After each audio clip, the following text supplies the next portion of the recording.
Hello बच्चों, कैसे हो आप सब। आज का अपना टॉपिक है समांतर प्लेट संधारित्र की प्लेटों के मध्य परावैद्युत माध्यम की उपस्थिति का क्या प्रभाव पड़ेगा। तो सबसे पहले अपने को यह पता होना चाहिए, कल अपनों ने वैसे भी बात कर ली थी, जो पिछला लेक्चर था समांतर प्लेट संधारित्र क्या होता है। तो क्या होता है, दो चालक प्लेटों का ऐसा युग्म, मैं आपको बता देता हूं कि दो चालक प्लेटों का ऐसा युग्म, इन दोनों प्लेटों को अपनों ने क्या किया, अति अल्प दूरी पर क्या कर दिया, विस्थापित कर दिया। ठीक है, जिस पर तो क्या होता, समान आवेश से अपनों ने क्या किया था, आवेशित किया था, मतलब समान विपरीत प्रकृति के दोनों प्लेटों पे क्या था, विपरीत आवेश था। एक प्लेट पर तो प्लस आवेश मान लिया, दूसरी पर क्या मान लिया, माइनस आवेश मान लिया। दोनों आवेश थे जो परिमाण में तो क्या थे, समान थे, परंतु प्रकृति में क्या थे, एक दूसरे के विपरीत थे। और दोनों प्लेटों का जो क्षेत्रफल था वो क्या था, समान था अपने पास। तो प्लेटों का ऐसा युग्म क्या कहलाता था, समांतर प्लेट संधारित्र। इतनी अपनों ने कल बात कर चुके थे। और इसके लिए हवा या निर्वात था, इसके अंदर तो अपनों ने धारिता निकाली थी, सी बराबर क्या था, ए एप्सिलॉन नॉट अपॉन में डी। इतनी बात अपने कल पढ़ के आ चुके हैं। आज क्या पढ़ना है, अगर इस समांतर प्लेट संधारित्र के बीच में कोई अपने परावैद्युत पदार्थ लाके भर दे, मतलब इसके अंदर पूर्ण रूप से क्या कर दे, इसके अंदर परावैद्युत पदार्थ लाके भर दें, तो इसके अंदर धारिता पर क्या डिफेक्ट पड़ेगा। तो अपने को पता है जो धारिता होती है वो क्या होती है, सी इक्वल टू क्यू अपॉन में वी। मतलब आवेश को नियत रखकर, आवेश को नियत रखकर अगर अपने क्या कर दें, विभव को कम कर दें, विभव को क्या कर दें, कम कर दें, तो धारिता के मान को क्या कर सकते हैं, बढ़ा सकते हैं। ठीक है, तो अगर अपने को पता है विभव कम हो रहा है तो धारिता क्या करेगी, बढ़ेगी। अगर विभव कम बढ़ रहा है तो धारिता क्या होगी, कम होगी। तो अपने को ये देखना है। ठीक है, एक बात और देखी थी कि जो अपने पास संधारित्र था, तो संधारित्र के अंदर जो विद्युत क्षेत्र था वो क्या था, अपने को डायरेक्शन क्या आती है अपने पास, इस दिशा में था। जो विद्युत क्षेत्र की दिशा थी प्लस से माइनस की तरफ थी, यहां भी मतलब हर पॉइंट पर इसके अंदर विद्युत क्षेत्र क्या था, समान था। अब मेरे को क्या करना है, इसके अंदर मैंने क्या कर दिया, कोई परावैद्युत पदार्थ लाके भर दिया।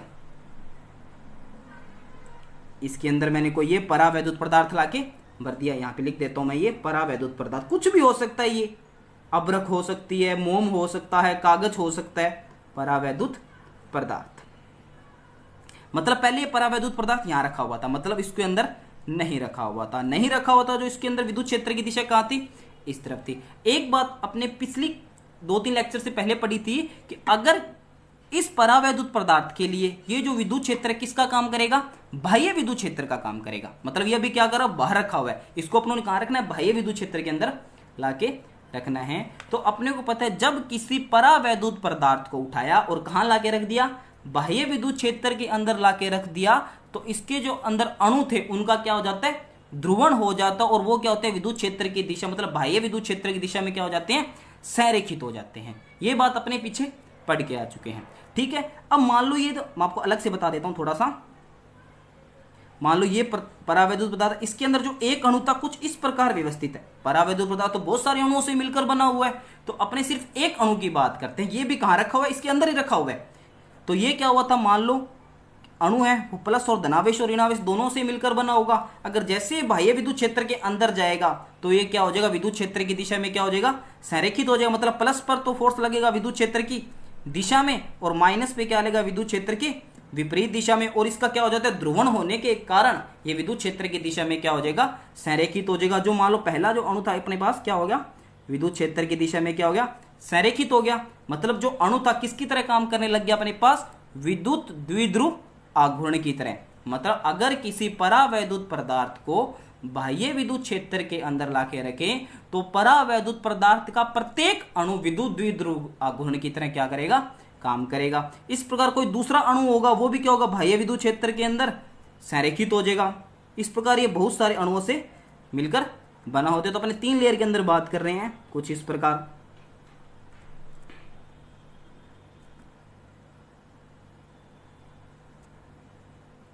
अब देखो यहां पे प्रत्येक अणु का कोई ना कोई विद्युत द्विध्रुव गुण मिलेगा अपने को।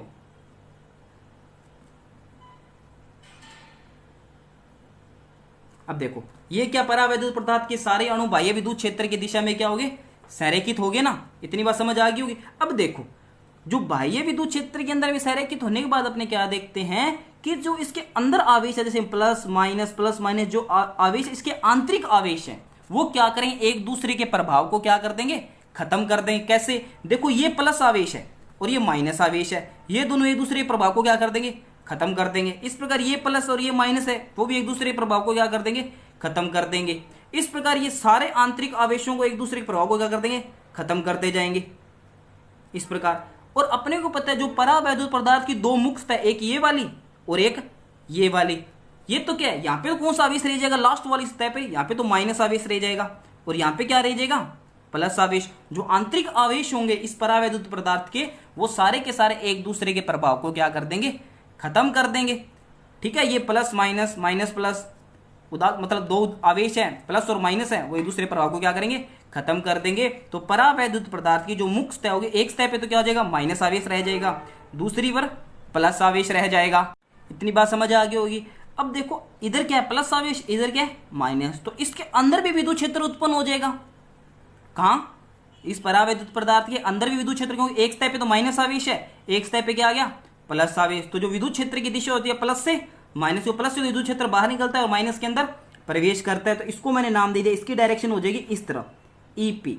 इसको बोलते हैं प्रेरित विद्युत क्षेत्र। क्या बोलेंगे, प्रेरित विद्युत क्षेत्र। क्यों, क्योंकि अपने को पता है इस परावैद्युत पदार्थ को जब बाह्य विद्युत क्षेत्र के अंदर लाके रखा, तो बाह्य विद्युत क्षेत्र के कारण इस परावैद्युत पदार्थ के अंदर एक विद्युत क्षेत्र उत्पन्न हो जाता है, जिसे क्या बोलते हैं, प्रेरित विद्युत क्षेत्र। दोबारा बता देता हूं, परावैद्युत पदार्थ को बाह्य विद्युत क्षेत्र के अंदर लाके रखेंगे तो क्या होगा, इस बाह्य विद्युत क्षेत्र के कारण इस परावैद्युत पदार्थ के अंदर भी क्या हो जाता है, विद्युत क्षेत्र उत्पन्न हो जाता है, जिसे बोलते हैं प्रेरित विद्युत क्षेत्र। और बाह्य विद्युत क्षेत्र की डायरेक्शन क्या है, इस दिशा में, और प्रेरित विद्युत क्षेत्र की दिशा क्या है, इस दिशा में। तो अब अपने देखेंगे इन दो प्लेटों के बीच में, इन दो प्लेटों के बीच में कितना विद्युत क्षेत्र रह गया, टोटल कितना विद्युत क्षेत्र रहेगा। पहले प्लेट ये परावैद्युत पदार्थ नहीं था तो विद्युत क्षेत्र कितना था, ई। अब जैसे परावैद्युत पदार्थ रख दिया तो इसके अंदर एक विद्युत क्षेत्र उत्पन्न और हो गया, जिसे प्रेरित विद्युत क्षेत्र की उसकी दिशा क्या है, इस दिशा में। दोनों एक दूसरे क्या है, विपरीत है। तो यहां देखेंगे अपने इसके अंदर भाग में विद्युत क्षेत्र कितना होगा। अगर विद्युत क्षेत्र चेंज हो रहा है, विद्युत क्षेत्र ऑब्वियस सी बात है चेंज होगा, क्योंकि एक इधर है एक इधर है, तो विद्युत क्षेत्र को अपने को पता है चेंज होगा। विद्युत क्षेत्र चेंज होगा तो विभवांतर भी क्या होगा, चेंज होगा। अगर विभवांतर चेंज हो रहा है, अपने को पता है जो विद्युत क्षेत्र होता है वो क्या होता है, E इक्वल्स टू में V इक्वल्स टू में E डॉट R, ये होता है अपने पास विभवांतर। अगर यहां पे विद्युत क्षेत्र चेंज होगा तो विभवांतर भी क्या होगा, चेंज होगा। तो अब बात करते हैं अपने इस प्लेटों के मध्य कितना अपने को विद्युत क्षेत्र मिलेगा। तो देखो यहां पे मैं दोबारा बता देता हूं, दो प्लेटें थी, इनके बीच में कोई परावैद्युत पदार्थ भरा था। जो आंतरिक आवेश थे वो तो क्या हो गए थे, एक दूसरे प्रभाव को खत्म कर दिया था। और इसके दो मुख्य सतह थे, एक सतह पे तो क्या आ गया, यहाँ पे था ऋणावेश, दूसरी सतह पर क्या रहेगा था, सिर्फ और सिर्फ धनावेश। तो देखो इस प्लेट का क्षेत्रफल ए है, इसका ए है, दोनों प्लेटें क्षेत्रफल समान है। इसका पृष्ठीय आवेश तो सिग्मा मान लिया, इसका पृष्ठीय आवेश माइनस सिग्मा। अब देखो इस जो अंदर जो अपने परावैद्युत पदार्थ लिया था उसकी जो इस वाली सतह है उस पर आवेश क्या आया था, माइनस था। तो इसका जो पृष्ठीय आवेश घनत्व हो गया वो क्या बोल दिया, माइनस सिग्मा पे। सिग्मा मतलब प्रेरित आवेश घनत्व था, इसका सिग्मा माइनस मान लिया। और यहाँ पे क्या आया था, प्लस। तो यहाँ पे क्या प्रेरित हुआ था, प्रेरित धनावेश। तो देखो डायग्राम, इसकी थ्योरी क्या बनेगी मैं आपको बता देता हूं। देखो चित्रानुसार किसी परावैद्युत पदार्थ को समांतर प्लेट संधारित्र की प्लेटों के मध्य रखने पर इसका क्या हो जाता, ध्रुवण हो गया था। ध्रुवण क्या होता, सारे के सारे जो अणु थे वो क्या हो गया था, विद्युत क्षेत्र की दिशा में संरेखित हो गए थे। देखो जिसके कारण ध्रुवीय अणु प्लेटों के मध्य विद्युत क्षेत्र की दिशा में क्या हो गए थे, संरेखित हो गए थे। इन विद्युत द्विध्रुवीय अणु के जो आंतरिक आवेश थे, आंतरिक आवेश एक दूसरे को क्या कर देते, उदासीन। जैसे देखो ये प्लस आवेश है, माइनस आवेश को क्या कर देगा, खत्म कर देगा। और ये प्लस आवेश इस अब आप ऐसे नहीं कि सर इससे पहले कोई और अणु होगा इस माइनस को भी खत्म कर देगा, तो माइनस को खत्म करेगा वो प्लस करेगा और इससे पहले क्या रहेगा अपने पास, माइनस रहेगा। मतलब इसकी सतह के जो पास वाले अणु तो अपने पास जो आवेश है वो तो रहेगा। तो यहाँ पे जो इसकी माइनस माइनस आवेश रह जाएंगे और इस सतह के बाद प्लस प्लस आवेश रह जाएंगे, ठीक है। लेकिन पदार्थ की दो मुख्य सतहों पर क्रमशः ऋणावेश तथा धनावेश क्या हो जाता है, प्रेरित हो जाते हैं। मतलब एक स्टेप पर तो क्या होगा, ऋणावेश प्रेरित हो गया, दूसरी पर धनावेश हो गया। वो बता दिए कैसे हुआ था अपने को। प्रेरित धनावेश के कारण, प्रेरित धनावेश तथा ऋणावेश के कारण एक अन्य विद्युत क्षेत्र ईपी, मतलब प्रेरित विद्युत क्षेत्र प्लेटों के मध्य विद्युत क्षेत्र की विपरीत दिशा में उत्पन्न होता है। तो मैंने ये बताया दिया था विद्युत क्षेत्र की दिशा क्या थी, प्रेरित विद्युत क्षेत्र की दिशा क्या थी, इधर थी। मतलब जो प्रेरित विद्युत क्षेत्र उत्पन्न हुआ था विद्युत क्षेत्र के विपरीत दिशा में उत्पन्न हुआ था। ठीक है, आगे बात करते हैं। यदि प्रेरित धनावेश का पृष्ठ आवेश घनत्व मैंने कितना मान लिया था, प्लस सिग्मा पी, वह प्रेरित ऋणावेश का पृष्ठ आवेश घनत्व माइनस सिग्मा पी है। ठीक है, तो अब यहां पे देखो एक बात, तो अगर मान लो संधारित्र नहीं था अपने पास, सॉरी संधारित्र या वो परावैद्युत पदार्थ नहीं रखा हुआ था, तो देखो समांतर संधारित्र की प्लेटों के कारण, जो संधारित्र की प्लेट थी अपने पास, ये प्लस प्लेट और माइनस चालक प्लेट, इन प्लेटों के कारण जो विद्युत क्षेत्र था वो कितना था, ई, और वो अपनों निकाला था इसके मध्य भाग में विद्युत क्षेत्र कितना होता है, सिग्मा अपोन में एप्सिलॉन नोट।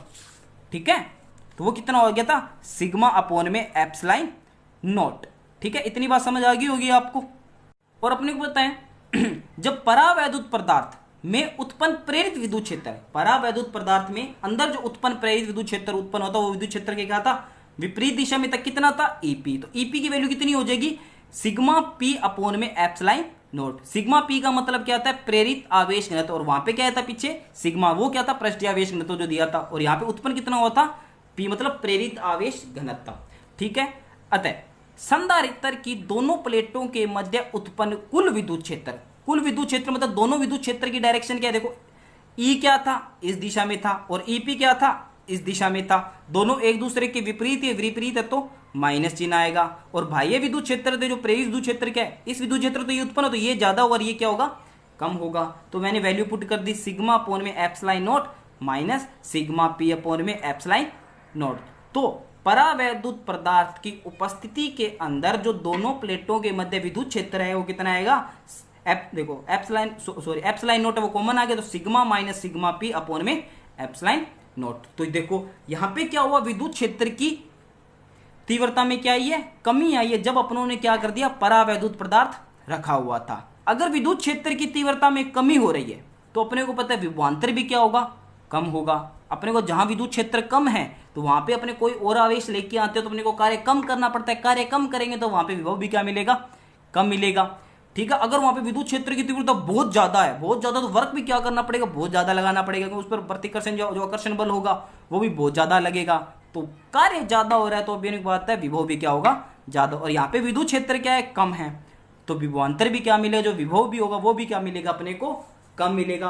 अब अपने को पता है जो धारिता होती है वो क्या होती है, यहाँ पे बता देता हूं, C इक्वल्स टू में Q अपोन में V। आवेश को नियत रखकर विभव के मान को कम करके धारिता का मान क्या कर सकते हैं, बढ़ा सकते हैं। अब अपने को यहाँ पे विभव का मान क्या मिला है, कम मिला है, और धारिता क्या हो जाएगी, बढ़ दी, क्योंकि विद्युत क्षेत्र कम तो विभव कम, विभव कम हो रहा है तो धारिता क्या बढ़ करेगी, उस चालक प्लेटों के बीच में धारिता का मान क्या हो जाएगा, बढ़ जाएगा।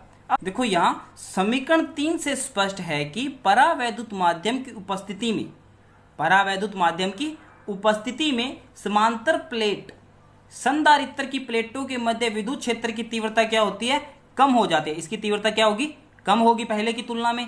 तो फलस्वरूप प्लेटों के मध्य विभवांतर भी क्या हो जाएगा, कम हो जाएगा। ठीक है, देखो विद्युत क्षेत्र की तीव्रता कम हो रही है तो विभवांतर भी कम होगा। मैंने आपको बताया था V इक्वल्स टू में क्या होता है, E डॉट R, मतलब E कम हो रहा है तो V भी कम होगा, तो विभवांतर भी कम हो जाता है, जिसके कारण प्लेटों के मध्य धारिता बढ़ जाती है। ठीक है, पुनः समीकरण 3 से मैं लिख दिया कि जो विद्युत क्षेत्र मिला है वो E माइनस ईपी अपोन में एप्सिलॉन नॉट। ठीक है, अब आगे बात करते हैं। हम जानते हैं कि किसी एप्सिलॉन विद्युतशीलता वाले माध्यम में उपस्थित विद्युत क्षेत्र की तीव्रता, मैंने आपको विद्युत क्षेत्र की तीव्रता करवाई थी। अगर किसी माध्यम के अंदर विद्युत क्षेत्र की तीव्रता निकालनी है तो अपने को पता है विद्युत क्षेत्र की तीव्रता क्या होती है, E इक्वल्स टू में सिग्मा अपोन में एप्सिलॉन नोट होती है, और किसी माध्यम के अंदर कितनी हो जाएगी, एप्सिलॉन हो जाएगी। ठीक है, तो एप्सिलॉन की वैल्यू कितनी होती है, एप्सिलॉन नोट एप्सिलॉन R। अब देखो समीकरण 4 की LHS दोनों के EE है, तो RHS दोनों आपस में क्या हो जाएगी, बराबर हो जाएगी। मतलब बराबर क्या होगी कि ये वैल्यू इस वैल्यू की क्या हो जाएगी, बराबर हो जाएगी।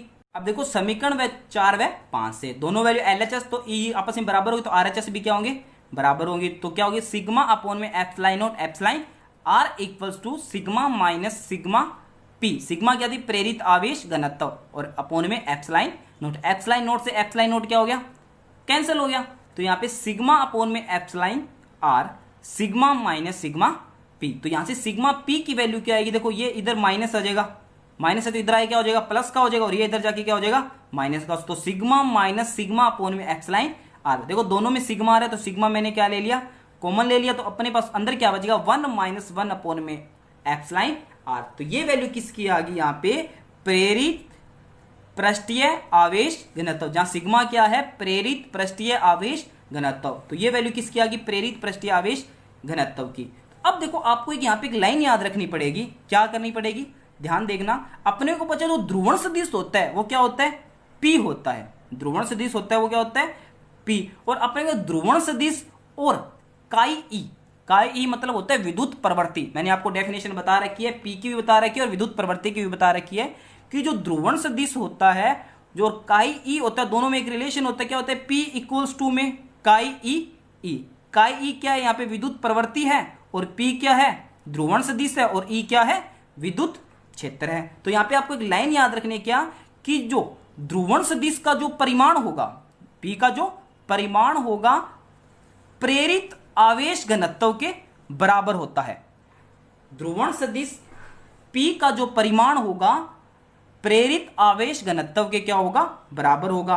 तो ये क्या है, ध्रुवण सदिश का परिमाण किसके बराबर होगा, प्रेरित आवेश घनत्व, जो अपनों ने सिग्मा पी से डिनोट किया हुआ है। और अपने को पता है पी इक्वल्स टू में क्या होता है, काई ई।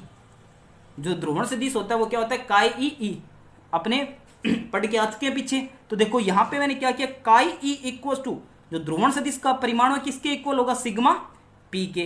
तो देखो काई ई, और विद्युत क्षेत्र कितना होगा अपने पास है, सिग्मा अपॉन में एप्सिलॉन नॉट एप्सिलॉन आर। परावैद्युत माध्यम की उपस्थिति के अंदर बात कर रहे हैं, एप्सिलॉन नॉट एप्सिलॉन आर।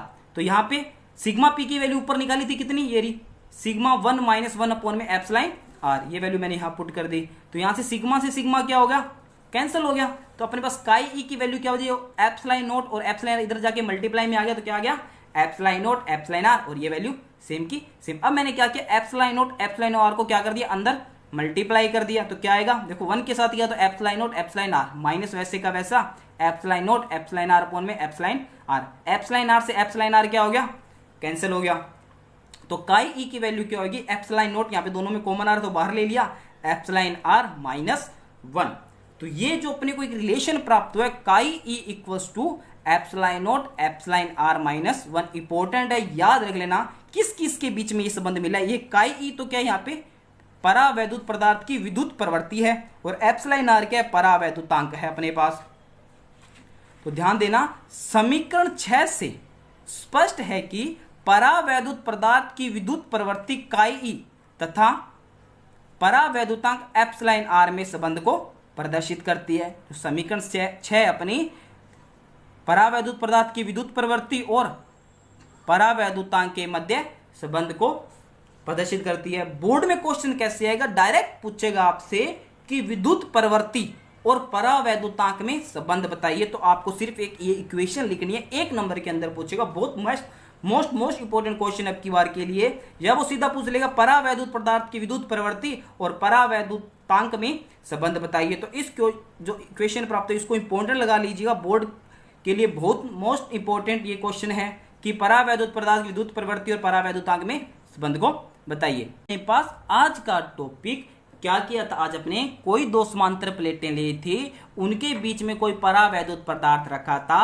तो परावैद्युत पदार्थ रखने पर जो परावैद्युत पदार्थ के अणु थे वो क्या हो गए थे, विद्युत क्षेत्र की दिशा में क्या हो गए थे, संरेखित हो गए थे, जिससे परावैद्युत पदार्थ के जो आंतरिक आवेश थे वो क्या हो गए थे, एक दूसरे के प्रभाव को क्या कर दिया था, खत्म कर दिया था। और परावैद्युत पदार्थ की जो मुख्य सतह थे, एक पे तो ऋणावेश आ गया था और एक पे धनावेश आ गया। तो इस परावैद्युत पदार्थ को बाह्य विद्युत क्षेत्र में रखने पर इसमें एक प्रेरित विद्युत क्षेत्र उत्पन्न हो जाता है, जो कि बाह्य विद्युत क्षेत्र के क्या होता है, विपरीत दिशा में होता है, जिससे जो प्लेटें थी अपने उसके अंदर जो विद्युत क्षेत्र की तीव्रता में क्या आती थी, कमी आती थी। कमी आएगी तो विभवांतर भी क्या होगा, कम होगा। विभवांतर कम हो रहा है तो धारिता क्या होगी, अपनी बढ़ेंगी।